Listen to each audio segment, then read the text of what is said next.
Las 2/3 partes de la superficie de nuestro planeta están ocupadas por el agua. La vida apareció en los cuencos marinos. En puridad, la Tierra es un astro acuático. Si lejanas inteligencias nos estudiaran desde otras galaxias, nos llamarían el planeta Agua.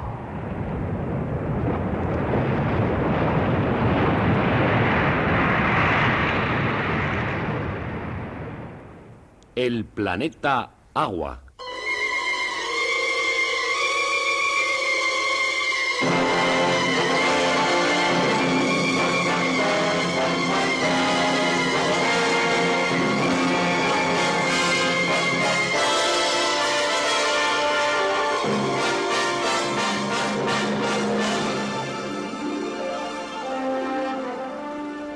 Una defensa de la naturaleza sobre guión, dirección y presentación de Félix Rodríguez de la Fuente.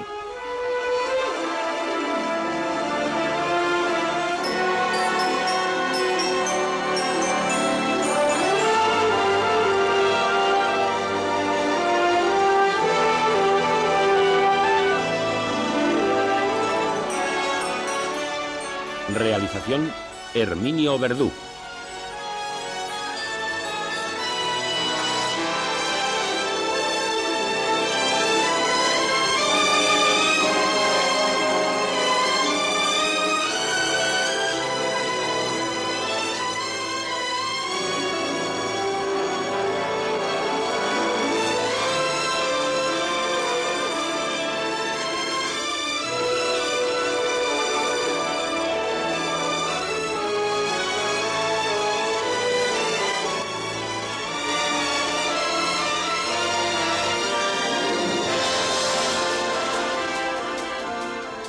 Queridos amigos del planeta Agua, yo creo que nuestros habituales seguidores no necesitan que les recuerde que estamos en torno a una mesa redonda presidida por don Jaime de Foxá, gobernador civil de Toledo, donde se trata de hallar alguna luz respecto a la muerte del Tajo.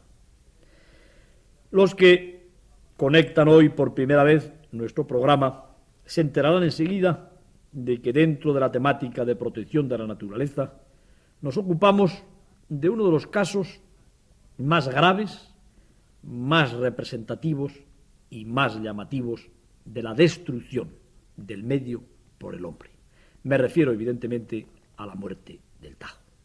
El Tajo es un río que, como consecuencia de las aguas que recibe del Jarama y del Manzanares y del Guadarrama, aguas contaminadas ni más ni menos que por las heces fecales de la gran población de Madrid, se encuentra más en estado de cloaca que en estado de río. El Tajo está tan contaminado que no solamente es una afrenta estética, higiénica y cultural para la ciudad de Toledo y su provincia, sino que lleva mucho más abajo su mensaje de peligrosidad y de muerte. Las personas que en nuestra primera parte de la mesa redonda expusieron sus razones respecto a la esperanza de resucitar al Tajo, basaron fundamentalmente en la construcción de 3 estaciones depuradoras que se van a hacer en Madrid, que cuestan mucho dinero, que se llevarán su tiempo, quizá de 5 a 10 años, la esperanza de que un día pueda darse el milagro del Tajo, como se ha dado el milagro del Támesis. Que el Tajo pueda volver a tener vida, peces, que el Tajo pueda volver a tener una calidad de agua admisible, no solamente para el contacto del cuerpo humano, sino para la contemplación del ojo humano. Tenemos un problema que a nadie se le oculta.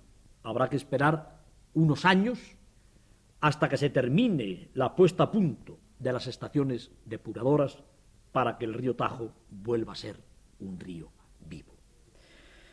Este impasse de tiempo, esta falta de coordinación entre el poblamiento de Madrid y la construcción de un cinturón sanitario que evite la salida de miasmas, de contaminantes de Madrid, es uno de los ejemplos más claros del crecimiento anárquico, anómalo y sin previsiones, no solamente de Madrid, sino de muchos núcleos urbanos de España. En la península ibérica teníamos los ejemplos de los errores que cometieron los que se desarrollaron antes que nosotros. En España no hemos hecho ningún uso de esos ejemplos.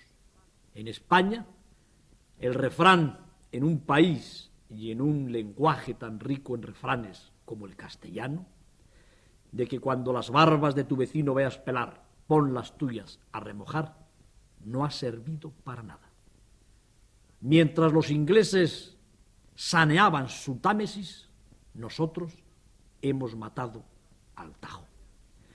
Mientras las áreas fabriles centroeuropeas toman y tomaban toda clase de medidas para evitar la muerte del Rin y de otras grandes arterias fluviales europeas que conservan sus peces, nosotros hemos asentado cientos, miles de personas arrancadas del medio rural para servir en la industria, les hemos asentado como se puede asentar una tribu paleolítica en torno a un río, sin ninguna clase de estaciones que depuren sus heces fecales, no solamente causantes de la muerte de las aguas por exceso de materia orgánica, sino también vehículo de enfermedades tan peligrosas como el mismo cólera. Por consiguiente, nos encontramos con un problema que podemos tomar como ejemplo, con el problema de cómo la imprevisión puede ocasionar, puede poner en marcha grados y niveles de contaminación, no solamente en los ríos, sino en la atmósfera, en el ecosistema terrestre todo, que resulten nefastos a larga distancia y a largo tiempo para un país o para un continente entero. La esperanza, por consiguiente, es ganar tiempo. La esperanza es aquella de que si hemos cometido el error de hacinarnos sin tomar medidas previas, si esa especie de bandera que muchas veces nos ha cegado del desarrollo, de la riqueza, de la industrialización, ha ocasionado estas catástrofes, nos demos prisa ahora. Si no supimos escarmentar en las barbas del vecino, escarmentemos en nuestras propias barbas. En este caso, por desgracia, en las barbas también pintadas por el Greco de los toledanos. Fueron las estaciones depuradoras el caballo de batalla de nuestro programa anterior, de esta mesa redonda. El director de la Confederación Hidrográfica del Tajo nos dijo que se estaban construyendo 3 estaciones depuradoras en Madrid que dentro de 5 o 10 años depurarán las aguas residuales para 4 millones de habitantes. El director del Centro de Estudios Hidrográficos nos habló también de que estas estaciones depuradoras podrían permitir el trasvase Tajo-Segura sin que el robar al ya triste y mortecino caudal del Tajo esa cantidad de metros cúbicos que se van a ir para la huerta del sudeste español permitan que el río no se sobrecargue más hasta convertirse en un fluido mortal. Fue abierta e introducida la mesa redonda por las palabras poéticas, pero tremendamente objetivas y responsables de Jaime de Foxá, que por un lado actuó como gobernador civil que tiene la obligación de defender los intereses de la administración, a quien representa, pero por otro defendió con apasionado acento los intereses de los ciudadanos de su provincia, de esos hortelanos del Tajo que, como vamos a ver a continuación, pueden correr el peligro de tener que abandonar su ocupación tradicional, porque las aguas del río puede llegar un momento en que no sean aptas para el riego de hortalizas aceptables para el consumo humano. Pero vamos al nuevo capítulo de nuestra mesa redonda para que ustedes puedan enterarse de más cosas en este dramático caso de la muerte del Tajo.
Nuestra mesa redonda de hoy la constituyen el excelentísimo señor don Jaime de Foxá, gobernador civil de Toledo, don Guillermo Carrillo Vara, director de la Confederación Hidrográfica del Tajo, don José Martín Mendiluce, director del Centro de Estudios Hidrográficos, don Santiago del Olmo, director del Departamento de Saneamiento del Ayuntamiento de Madrid, don Aurelio Hernández, jefe de la sección de aguas residuales del Ayuntamiento de Madrid, don José Ruiz Merino, jefe del Departamento de Microbiología de la Escuela Nacional de Sanidad, don José Luis López Sánchez, químico, don José María Gascó, profesor adjunto de la Cátedra de Edafología de la Escuela de Ingenieros Agrónomos de Madrid, don José María Gómez Calvo, ingeniero agrónomo asesor de la Cámara Sindical Agraria de Toledo, y don Jesús Garzón, naturalista.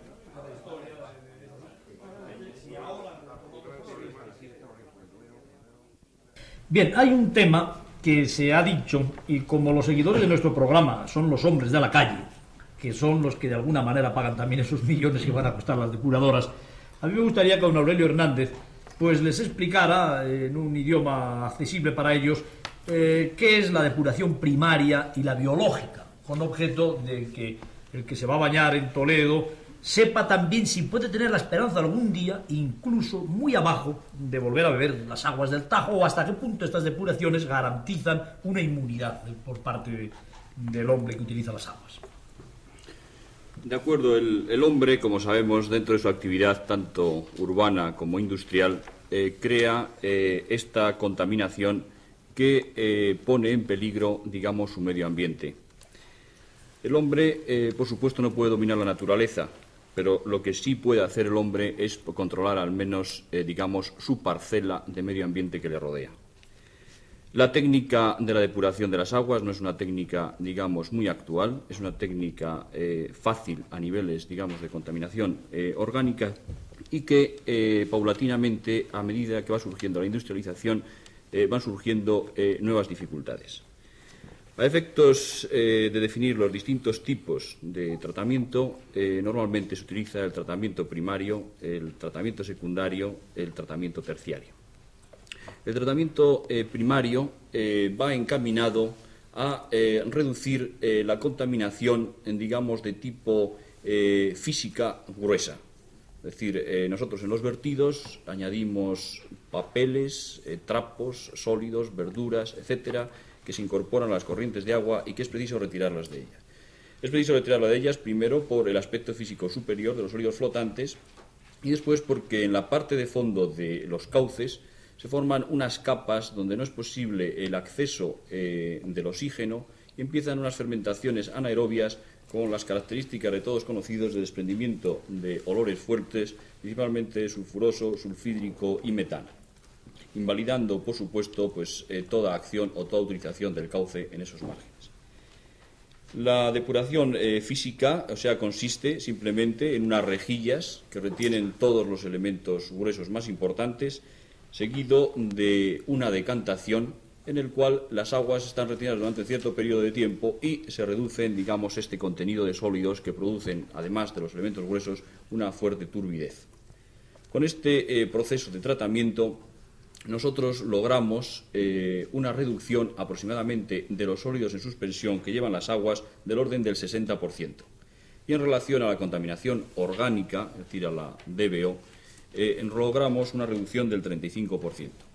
Con esto, en un agua corriente fluyente, se evita el problema de la sedimentación en fondo y las fermentaciones anaerobias a las que antes aludíamos.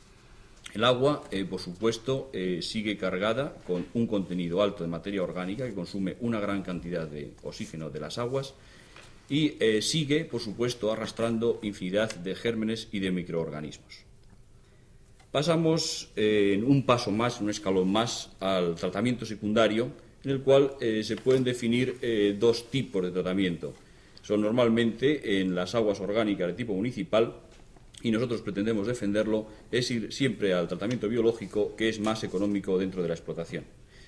En este tratamiento biológico lo que se hace es buscar precisamente la colaboración de los millones de microorganismos que esas aguas aporten para que ellas mismas actúen mineralizando esa materia orgánica, haciéndola totalmente inerte y que con la acción de unas ayudas que nosotros podemos aportarle, que es darles oxígeno, los alimentos lo tienen dentro del propio cauce de las aguas sucias, formen unos flóculos espesos que a la vez, al adherirse ellos a ellas, decanten en el elemento, es decir, en el elemento del tratamiento secundario, y se reduzca la contaminación de las aguas aproximadamente en un 90% en sólidos en suspensión, un 90% en demanda bioquímica de oxígeno, aunque se pueden sobrepasar estos límites, y una reducción prácticamente de gérmenes de orden del 95 al 97%.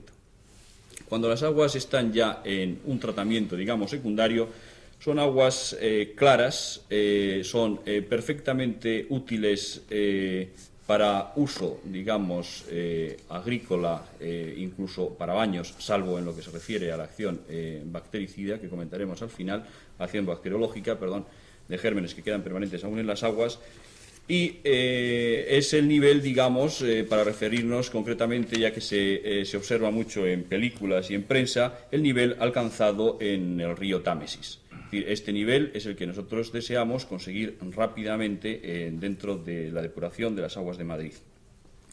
El aspecto, digamos, ya tratamiento terciario es la eliminación de una serie de subproductos destinados pues, a distintos fines. Por ejemplo, en Suiza les preocupa la aparición de los nutrientes de las aguas. Estos nutrientes crean unos desarrollos excesivos de algas que, a su vez, a su muerte, provocan una contaminación complementaria. Entonces, el tratamiento terciario de ellos va encaminado precisamente a la eliminación de nutrientes. Otros tratamientos terciarios puede ser, entra dentro de ellos, la reutilización total del agua. Nosotros, en Madrid, el Ayuntamiento de Madrid, tiene pensado precisamente, y se está en el momento actual investigando, la posibilidad de reutilización para fines industriales, en principio, para riegos de parques y jardines, intentando disminuir los consumos de agua bruta, cada vez más costosa de conseguir. Con este tratamiento terciario puede llegarse incluso a la reutilización de las aguas para la propia bebida. ¿Por qué nos paramos en un tratamiento primario, secundario o terciario? El tratamiento primario tiene un costo, el secundario tiene otro costo y el terciario tiene otro costo. Para mencionar cifras, podemos decir que, teniendo en cuenta los valores de amortización de las obras, es decir, de primera instalación, y los gastos de mantenimiento y explotación de las plantas, puede considerarse que el costo de un tratamiento primario es del orden de 12 pesetas por metro cúbico que llegue a planta.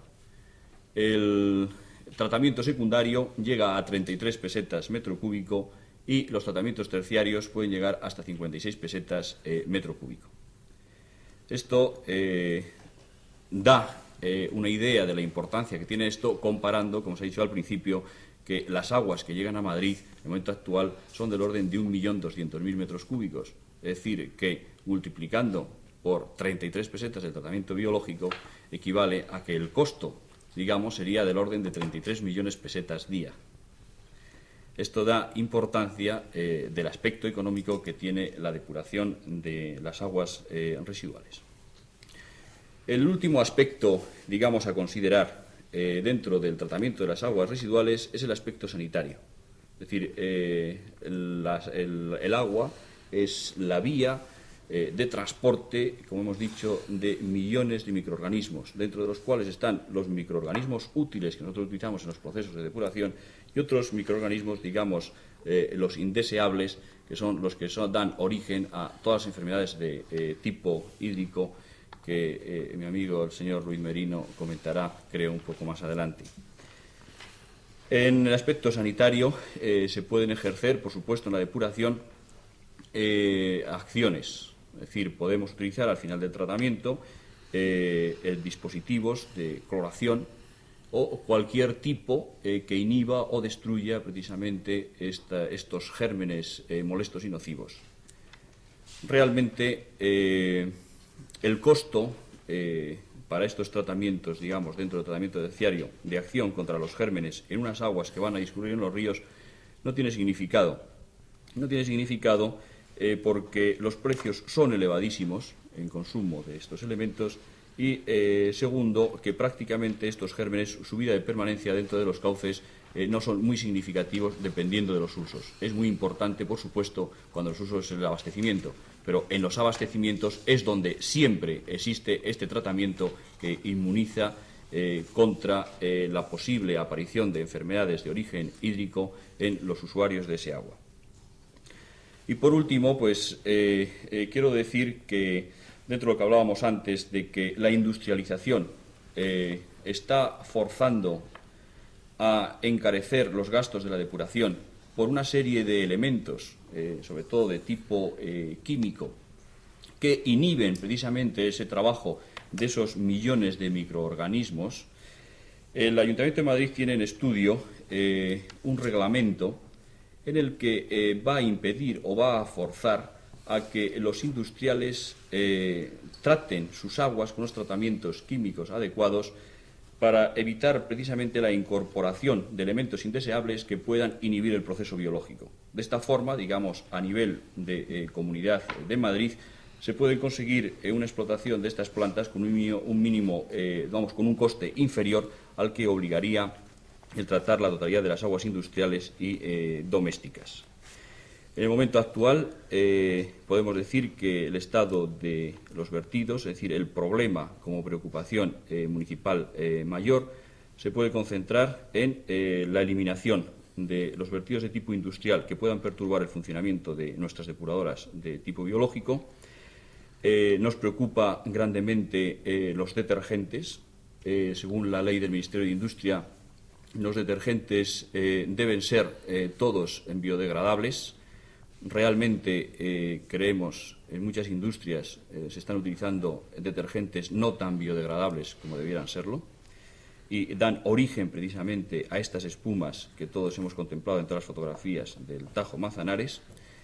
Otra cosa que hay que tener en cuenta en el estudio general de la depuración de Madrid son los caudales de dilución, de los cuales ya ha hablado el señor Mendiluce anteriormente. Y, por último, que la acción que se está realizando tanto en proyectos y obras del Ayuntamiento de Madrid, que de verdad se está poniendo la carne en el asador, necesita mucho dinero, digamos que es la clave de toda esta lucha contra la contaminación que estamos realizando. Decíamos antes que vivir cada día va a costar más dinero en este pobre planeta nuestro. Las intenciones indudablemente son buenas. Para sintetizar, señor Hernández, para 1980, fecha de la resurrección del Tajo, todos estos sistemas de depuración tan complejos y tan eficientes, ¿a qué grado llegarán?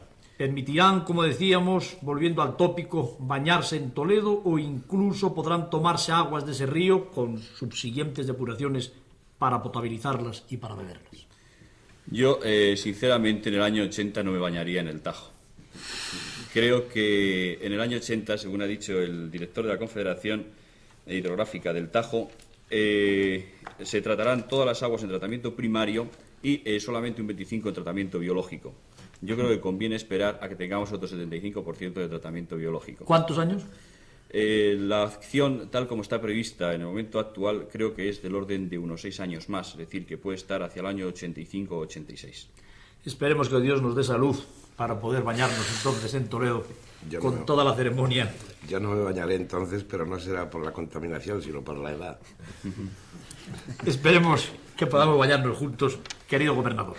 Hablábamos antes, y esto es importante y le importa mucho al hombre de la calle, de que la captación de aguas de algunos ríos, como exponía el señor gobernador de Toledo, del Guadarrama concretamente, para el consumo, pues se está complicando enormemente porque los ríos que pasan por esas regiones van ya muy cargados de contaminantes.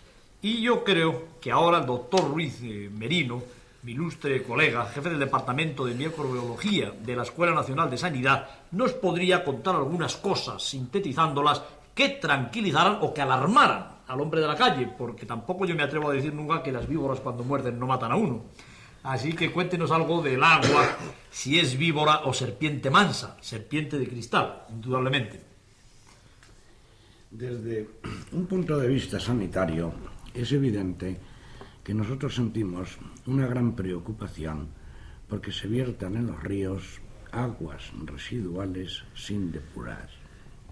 El hombre es la principal fuente de infección de microbios que va a eliminar por su intestino en la salmonelosis, en el cólera, en la sigelosis.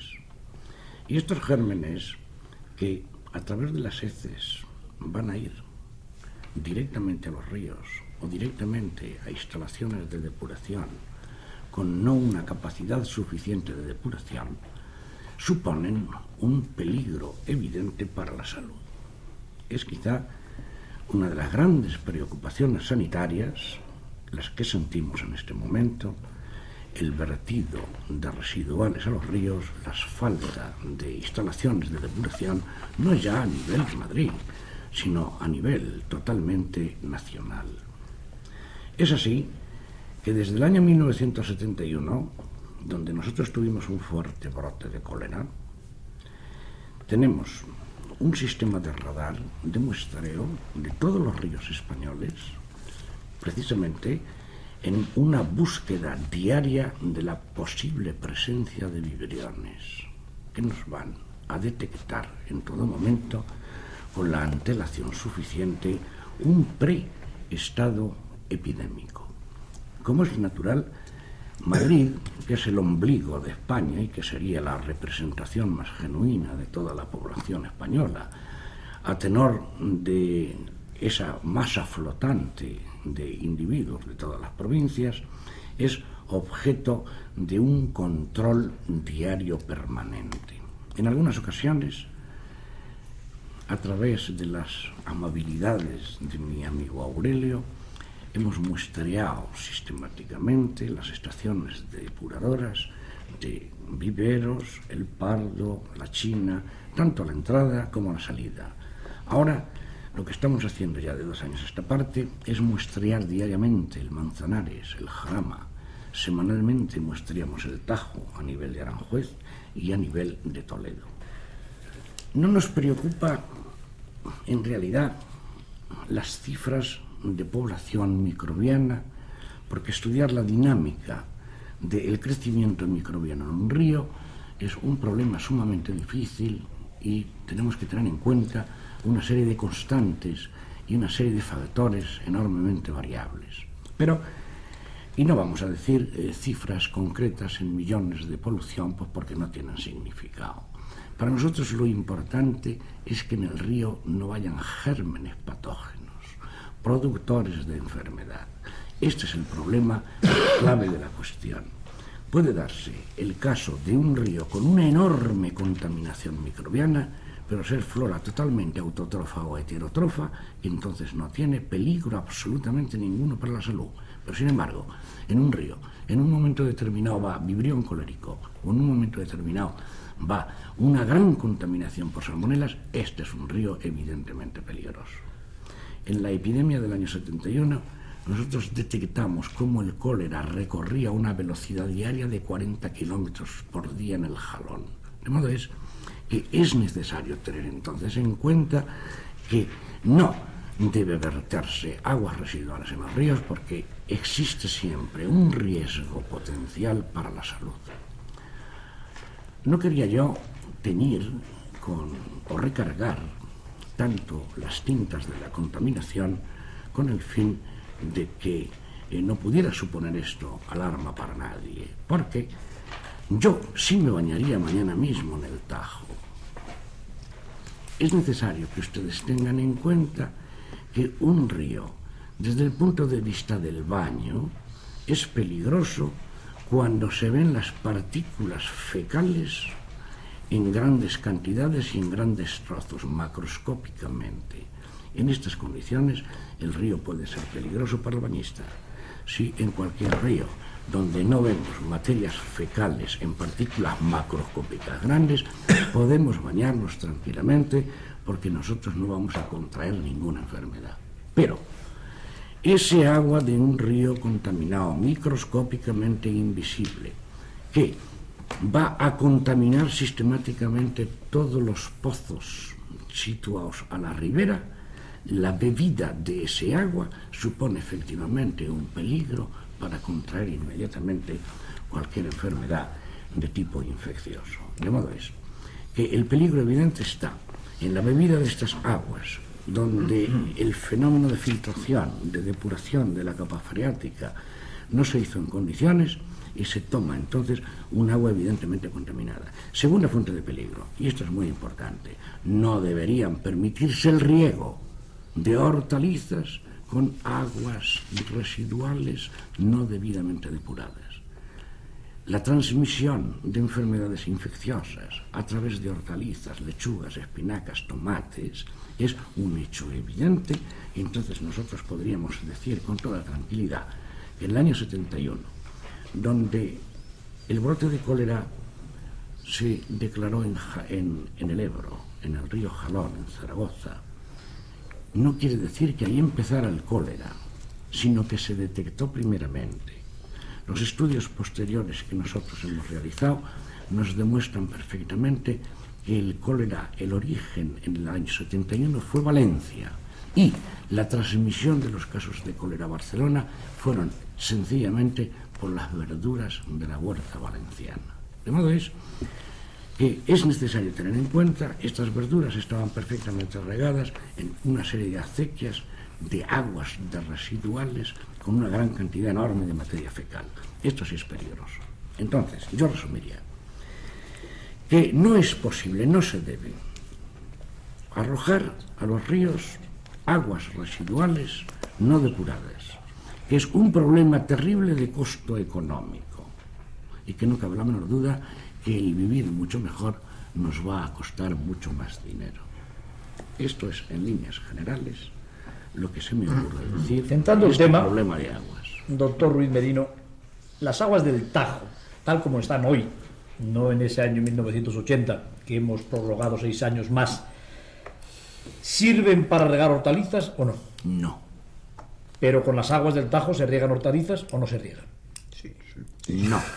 El problema y el caballo de batalla de sanidad es que estas aguas que evidentemente están contaminadas por residuales no suficientemente depuradas suponen un peligro evidente para la salud. Nos dice el microbiólogo, y aquí sí que creo que tenemos que centrar un poco, saltándonos quizá el orden de las preguntas, que no se deben regar las hortalizas con el agua del Tajo porque pueden representar un problema grave de contaminación. Yo le preguntaría al ingeniero agrónomo, asesor de la Cámara Sindical Agraria de Toledo, responsable por consiguiente de las hortalizas, ¿se riegan las hortalizas o no se riegan las hortalizas con las aguas del Tajo? Se riegan todas las hortalizas con las aguas del Tajo. Vuelvo al doctor. El que se come esas hortalizas, ¿qué enfermedades puede contraer? Fiebre tifoidea, salmonelosis, cólera, todas las enfermedades que se transmiten por epidemiología hídrica utilizando el agua como vehículo de la infección. Es decir, que si... Aparte de las parasitosis, ¿no? Es decir, que si prorrogamos el año 1980 al 84, para ser cortos, nos quedan, digamos que, días suficientes como para morirnos de cualquier enfermedad si consumimos las hortalizas regadas con las aguas del Tajo. Por consiguiente, pese a todos los proyectos brillantes, carísimos y constructivos, tenemos un evidente problema, tenemos un fantasma sobrecogedor con tentáculos microbiológicos que me parece que de alguna manera habría que tratar también de resolver antes de ese tan largo tiempo, tan largo me lo fiáis, diría yo en este caso, de que dentro de 8 o 10 años podamos comernos ya una lechuga regada con las aguas del Tajo.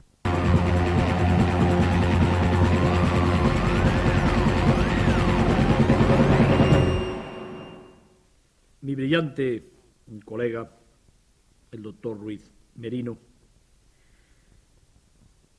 nos ha contado algo que es para meditar. Nos ha contado algo así como la saga de las grandes epidemias. El cólera, que podía correr 40 kilómetros por día en su terrible invasión de áreas anteriormente sanas. Nos ha dicho que las aguas de los ríos pueden ser portadoras de contagio de peligrosas enfermedades. Nos ha dicho concretamente que el consumo de las hortalizas regadas por las aguas del Tajo puede ocasionar el contagio de enfermedades infecciosas de gran peligro. No queremos minimizar la importancia de su testimonio. Tampoco queremos cargar las tintas. Pero no se nos oculta que, aparte del peligro que usted o yo, si tomamos esas hortalizas, podamos correr, hay un sector de la población, concretamente de la población de Toledo, que tiene muchas razones para inquietarse. Es el sector hortelano, el sector rural que produce esas hortalizas, que ha regado siempre, tradicionalmente, yo creo que desde la época en que Toledo era la imperial Toledo, con las aguas de un río. Con las aguas de un río que, por otra parte, no solo eran un factor estético e higiénico importante para toda la población ribereña, sino que producían algunas de las mejores hortalizas que se podían comer en España. Ahora les dicen que es peligroso regar con las aguas de ese río. Y lo asombroso es que ellos no han hecho nada para contaminar las aguas de ese río. Hemos ido mucho más arriba, kilómetros arriba, los madrileños. Unos pocos madrileños, otros traídos aquí de Burgos, este servidor de ustedes, traído por la marea de la vida, evidentemente, por el trabajo, de Andalucía, del norte, quién sabe de dónde. Asentados en una ciudad que carecía de un cinturón sanitario lo suficientemente hermético como para permitir que los contaminantes de sus heces fecales fueran ganando kilómetros y kilómetros en el río. Esta situación, este presupuesto, a uno, modestamente, que no tiene evidentemente ninguna capacidad ejecutiva, que no tiene más capacidad que la apasionada de su amor a la naturaleza y la de los miles de seguidores que hay en sus programas, se le ocurre inquietarse ante un hecho, el hecho del tiempo. Se habla aquí de 5 años, de 6, de 8. ¿No se podría hacer algo para que este tiempo no fuera tan largo? ¿No se podrían acelerar las obras en la construcción de las depuradoras? ¿No se podrían tomar medidas urgentes? Porque nos parece que el caso es auténticamente urgente. para que todo ese sector de la población de Toledo no tenga que esperar tanto tiempo. Por un lado, para recuperar factores estéticos. Por otro lado, para recuperar factores higiénicos. Por otro, para recuperar importantes elementos económicos. Todos estos hechos, sobre todo fundamentados en los argumentos y en el testimonio del doctor, dan mucho que pensar. Nos agarramos como a un clavo ardiendo a las depuradoras que también nos ha descrito don Aurelio Hernández, jefe de la sección de aguas residuales del Ayuntamiento de Madrid.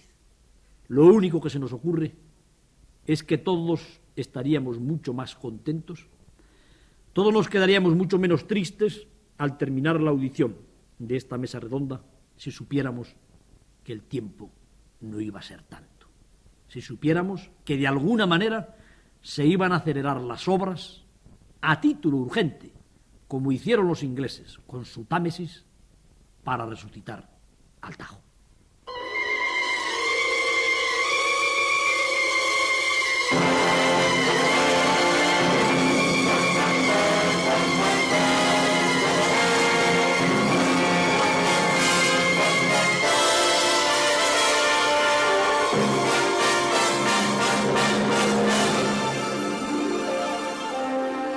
La próxima semana, Félix Rodríguez de la Fuente nos sumergirá de nuevo en el planeta Agua.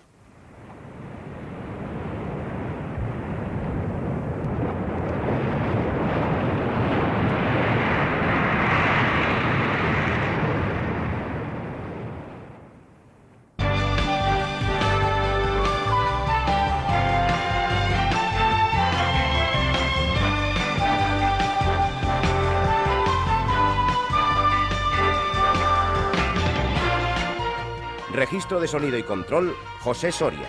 Efectos especiales, Bernard Domingo. Montaje musical, Eugenio Borrego.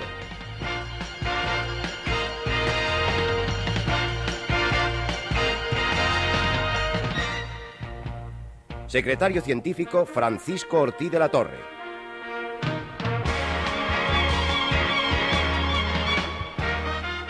Realización, Herminio Verdú.